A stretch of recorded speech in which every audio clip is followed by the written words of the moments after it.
வணக்க மக்களே. நம் உடம்பு இயக்கத்திற்கும் தசை இறுக்கத்திற்கும் தசைகள் மற்றும் எலும்புகள் நரம்புகள் பலப்படுத்துவதற்கு புரதச்சத்து அத்தியாவசியமாகிறது. புரதச்சத்து எனக்கூடிய புரோட்டீன் உணவுகள் என்னென்ன இருக்குது அப்படின்னு பார்ப்போம்.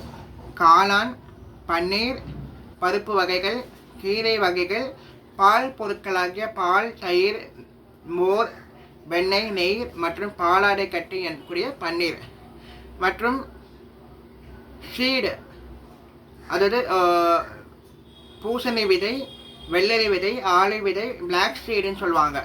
அதுதான் பிளாக் சீடுன்றது ஆளி விதை. அப்புறம் சியா சீடு சொல்லுவாங்க. சப்ஜா விதை அதுவும் சொல்லுவாங்க. பாதாம் பிசினி அதுவும் சொல்லுவாங்க.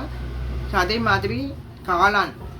அதுக்கப்புறம் நான்வெஜ்ஜில் பார்த்திங்கன்னா முட்டை 3 முட்டைகள் எடுக்கும்போது 25% ப்ரோட்டீன் நம்மளுக்கு கிடைக்குது. அதேமாதிரி 100 கிராம் சிக்கன் எடுக்கும்போது ப்ரோட்டீன் நமக்கு கிடைக்குது.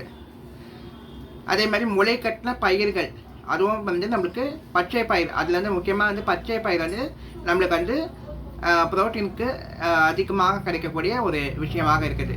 இறுதியாக கொண்டை கடலை நமக்கு புரோட்டீன் சத்து அதிகமாக கிடைக்கக்கூடிய, புரத சத்து அதிகமாக கிடைக்கக்கூடிய ஒரு உணவுப் பொருளாக இருக்குது.